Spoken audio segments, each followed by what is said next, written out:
वक्त की एक बड़ी खबर है। प्रियंका गांधी चुनावी राजनीति में करने वाली हैं डेब्यू और वायनाड सीट से लड़ेंगी चुनाव। प्रियंका गांधी, राहुल गांधी ने वायनाड सीट को छोड़ने का ऐलान किया है। वायनाड से लोकसभा उपचुनाव प्रियंका गांधी लड़ेंगी।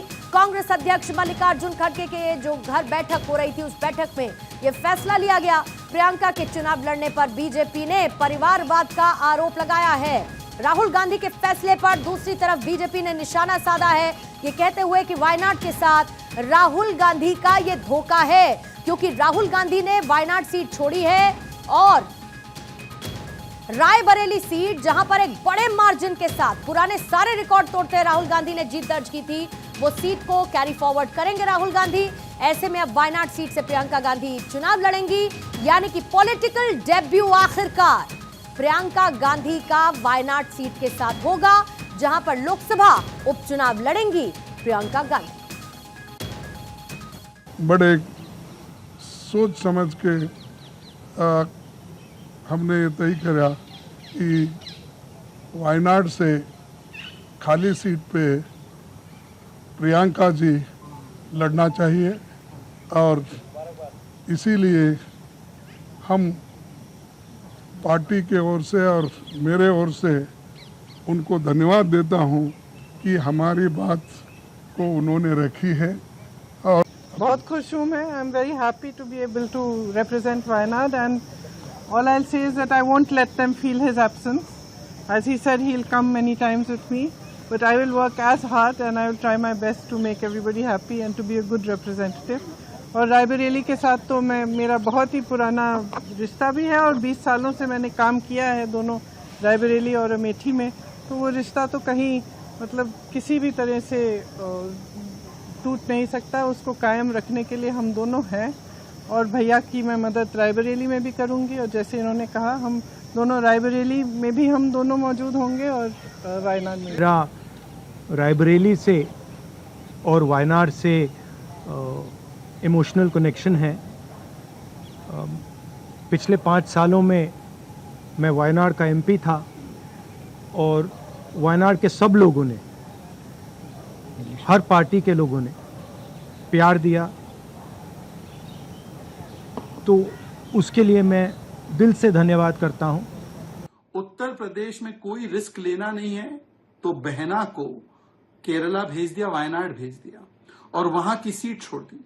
पर ये वायनाड की जनता के साथ कितना बड़ा धोखा है, सोचिए। वायनाड की जनता को बताया नहीं कि 2 सीट से लड़ेंगे, कितना बड़ा धोखा कर दिया है। ये उसका भी एक परिचायक है। और कम से कम एक और बात स्पष्ट हो गई कि राजनीतिक विरासत जो है परिवार की, वो बेटे के हाथ में रहेगी। तो बेटी को मतलब पुत्री को उत्तर प्रदेश में घुसने की इजाजत नहीं है, उनको जाना पड़ेगा दक्षिण भारत में, साउथ में, केरला में। और राजनीतिक विरासत जो वो अपनी समझते हैं परिवार की, वो पुत्र के साथ में ही होगी और वही रहेंगे रायबरेली में।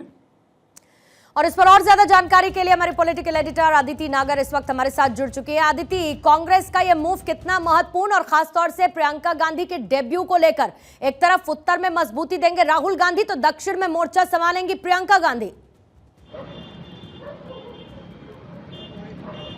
बिल्कुल पूर्णिमा, इसको 2 तरीके से समझते हैं। पहला तो कि आपको याद होगा कि जब रायबरेली का नॉमिनेशन का दिन था और उससे पहले जो चिट्ठी लिखी गई थी, उस समय सोनिया गांधी ने कहा था कि मैं अपने बेटे को सौंपने आ रहा हूँ। और अब आप तस्वीरें देखेंगे कि जब नॉमिनेशन होगा तो राहुल गांधी कहेंगे कि मैं अपनी बहन को सौंपने आ रहा हूँ। पहले तो इसके पीछे की कहानी, पिछले 5-7 दिन से इस बात का जिक्र था कि राहुल वायनाड छोड़ेंगे, प्रियंका जाएंगी, लेकिन ये पुख्ता तब होता है जब मल्लिकार्जुन खड़गे के आवास पर आज केसी वेणुगोपाल और तीनों गांधीज बैठते हैं, वीडियो कॉल पे बात करते हैं और वीडियो कॉन्फ्रेंसिंग में वायनाड का जो संगठन है कांग्रेस का, उनसे चर्चा करते हैं। उनको कुछ दिन पहले इस काम का जिम्मा दिया था कि किसी लोकल को उतारे तो वो कौन होना चाहिए। तो जो संगठन था उसने ये कहा कि देखो ऐसा है कि सब लोग राहुल गांधी को चाहते हैं और गांधी परिवार को ही जिताना चाहते हैं और गांधी परिवार का ही नुमाइंदा चाहते हैं।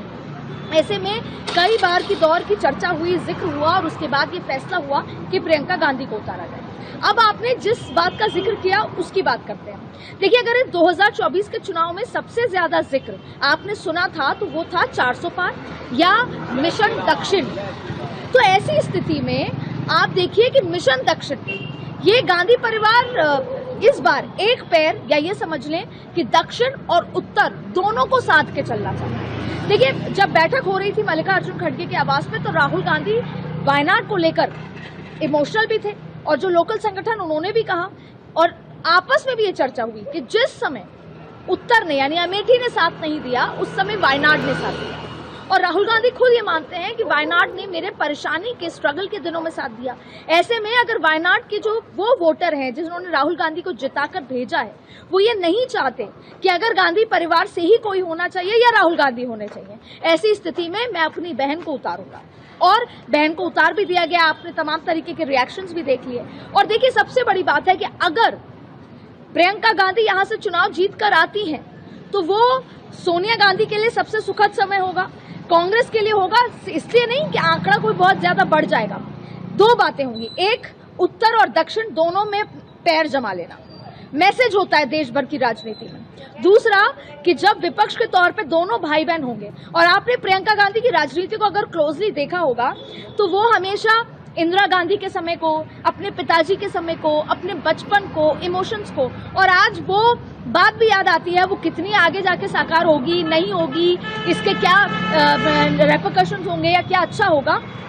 पर इन चुनाव के दौरान पूर्णिमा उन्होंने एक बात कही थी, इस बात का जिक्र किया था कि मैंने एक बार एक ज्योतिष आए, तब मैंने अपने पिताजी से कहा कि मैं बड़े होकर प्रधानमंत्री, या एक ज्योतिष ने उनसे कहा कि ये बड़े होकर प्रधानमंत्री बनेगी प्रियंका गांधी को।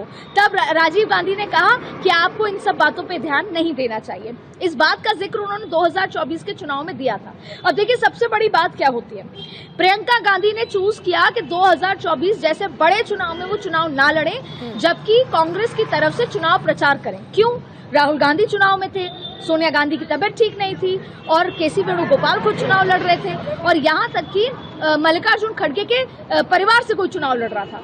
तो उन्होंने चूज किया कि वो, जबकि वो उत्तर प्रदेश की राजनीति कर चुकी हैं, वो आराम से अमेठी में चुनाव लड़ सकती थी, लेकिन उन्होंने चूज किया कि मैं चुनाव प्रचार करूंगी। अब ये डेब्यू, ये पहली बार होगा कि वो इलेक्टोरल पॉलिटिक्स में आएंगी अगर वो जीतती हैं और ग्रीन कारपेट पे चलेंगी। लेकिन फिलहाल आज के दिन राहुल गांधी ने वो गद्दी दे दी है और अपनी बहन को, और ऐसे में आने वाले समय की राजनीति जिसमें उत्तर दक्षिण को लेकर तमाम तरीके की बात होती है, और मिशन दक्षिण नरेंद्र मोदी के लिए एक बहुत महत्वपूर्ण मिशन है, उसमें प्रियंका गांधी का चुनाव लड़ना। और अब आप आने वाले दिनों में देखेंगी कैसे 1977 का जिक्र आएगा, चिकमंगलुरु से कैसे इंदिरा गांधी एकदम खत्म होने के बाद, चुनाव हारने के बाद चिकमंगलुरु से चुनाव जीती थी, वो भी साउथ से उनका राइज हुआ था। तो कहीं ना कहीं आपको ये सारे नैरेटिव अब इस चुनाव में आने वाले दिनों में देखने को मिलेंगे, और ये बहुत रोचक अब हो जाएगा। और अगले 2 दिन की पॉलिटिक्स इसी के इर्द गिर्द, या आने वाले समय की पॉलिटिक्स इसी के इर्द गिर्द घूमती नजर आई। हालांकि बीजेपी इसको लेकर जाहिर है कि अदिति अब एक नया नैरेटिव देने लगी, और नैरेटिव ये कि राहुल गांधी ने रायबरेली की जनता के साथ, वायनाड की जनता के साथ धोखा करते हुए रायबरेली की सीट पर और वहां की जनता पर ज्यादा भरोसा व्यक्त किया है। लेकिन निश्चित तौर पर प्रियंका गांधी का इस तरीके से पॉलिटिकल डेब्यू करना कांग्रेस अपने लिए निश्चित तौर पर एक संजीवनी के तौर पर देखेगी, खास तौर से 2024 के बाद जब विपक्ष अपने आप को एक मजबूत स्थिति में देखता है।